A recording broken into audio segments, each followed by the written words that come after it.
Voici aujourd'hui la troisième vidéo de trigonométrie. Aujourd'hui, nous verrons les angles remarquables, la deuxième partie, les angles complémentaires et les angles supplémentaires. Alors, donc, comme nous l'avons déjà vu, le cercle trigonométrique, c'est le cercle de centre O et de rayon 1. Donc, le point I a pour coordonnée 1, 0, le point J a pour coordonnée 0, 1. Et un point M est un point du cercle. Alors, OIJ est un repère orthonormé.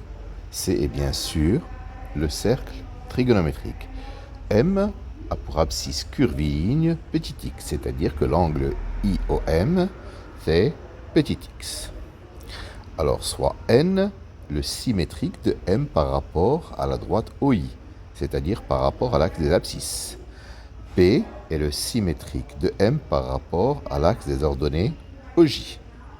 Q est le symétrique de M par rapport au point O, ou bien le symétrique de N par rapport à OJ, ou bien le symétrique de P par rapport à OI. Alors nous avons les points que nous avons définis, ils sont là, M, N, P et Q. Alors,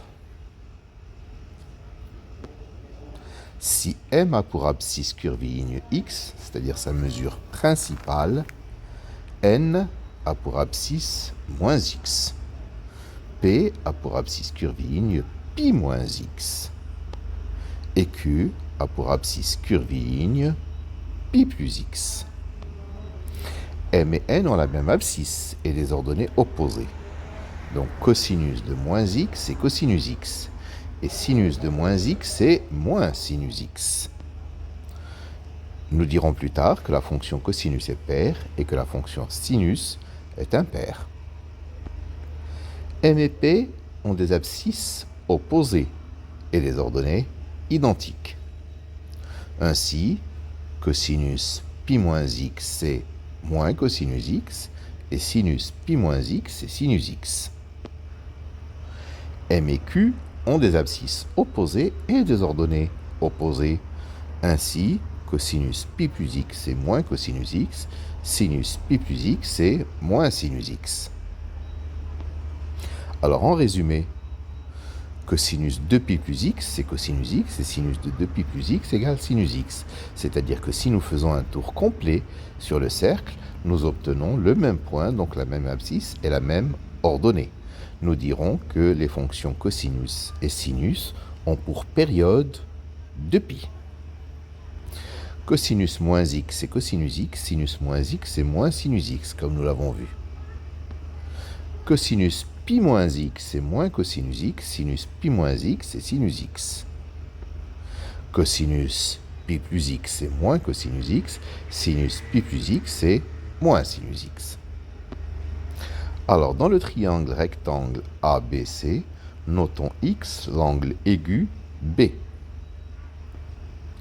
Donc, l'angle C, c'est pi sur 2 moins x, car B et C sont complémentaires. Deux angles sont dits complémentaires si la somme de leurs mesures est pi sur 2. Ils sont supplémentaires si la somme de leurs mesures est pi.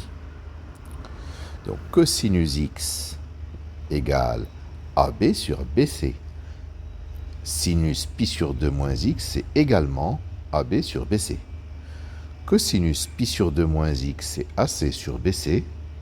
Et sinus x, c'est AC sur BC.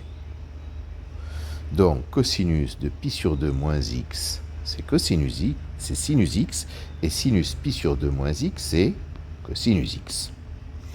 Donc, cosinus pi sur 2 plus x, on peut le considérer comme cosinus de pi sur 2 moins x, c'est-à-dire sinus de moins x, c'est-à-dire moins sinus x. Et sinus pi sur 2 plus x, c'est sinus de pi sur 2 moins x, c'est-à-dire cosinus de moins x, c'est-à-dire cosinus x. Alors, en résumé, nous avons les angles moins x, pi sur 2 moins x, pi sur 2 plus x, pi moins x et pi plus x. Le cosinus de moins x, c'est cosinus x. Le cosinus de pi sur 2 moins x, c'est sinus x. Celui de pi sur 2 plus x, c'est moins sinus x. Celui de pi moins x, c'est moins cosinus x. Et celui de pi plus x, c'est moins cosinus x. Pour les sinus, sinus de moins x, c'est moins sinus x. Sinus de pi sur 2 moins x, c'est cosinus x. Sinus de pi sur 2 plus x, c'est cosinus x. Sinus de pi moins x, c'est sinus x. Et sinus de pi plus x, c'est moins sinus x.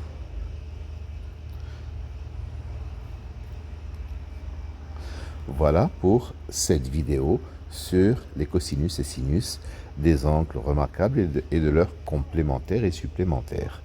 Je vous remercie de votre attention.